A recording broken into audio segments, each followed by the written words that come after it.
Aussi en Europe, les partis populistes progressent.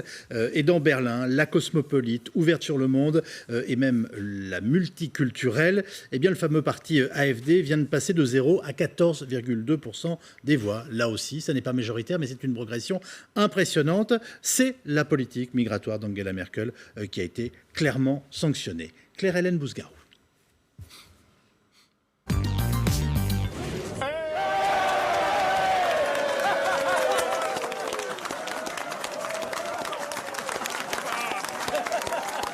Des cris de joie à la mesure des résultats. Une percée historique et symbolique pour le parti populiste AfD à Berlin, capitale cosmopolite et fief de la gauche. Passer de 0 à un résultat à 2 chiffres, c'est unique à Berlin.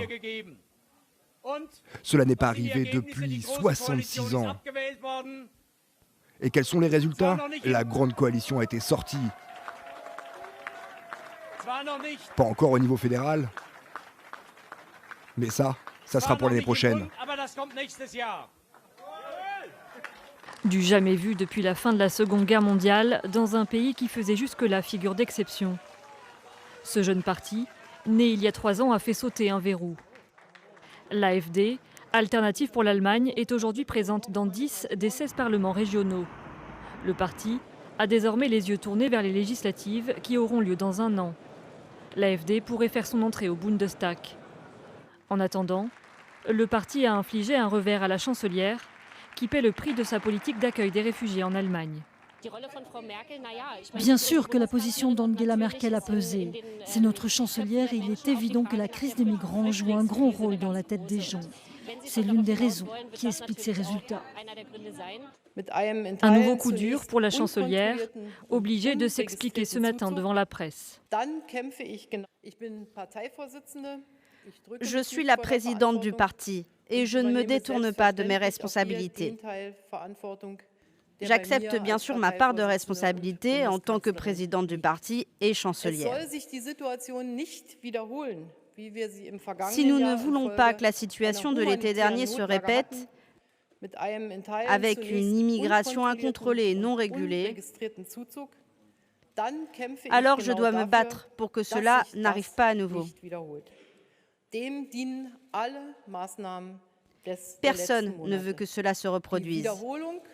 Moi non plus, je ne le veux pas.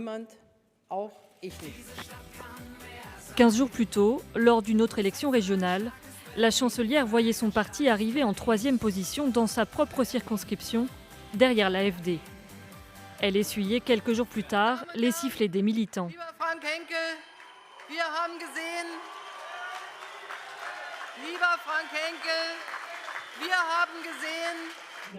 Le parti populiste surfe sur les peurs des Allemands, attisé par une série d'attaques au mois de juillet en Bavière et par les agressions sexuelles de la Saint-Sylvestre à Cologne, pourtant non commises par des réfugiés.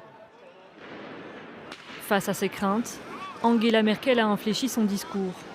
Depuis début septembre, elle évite de prononcer sa fameuse formule « Wir schaffen das », nous y arriverons, qui symbolisait sa politique d'accueil des réfugiés. Une question se pose, jusqu'où Angela Merkel peut-elle infléchir sa politique pour rassurer ses électeurs, sans pour autant se déjuger?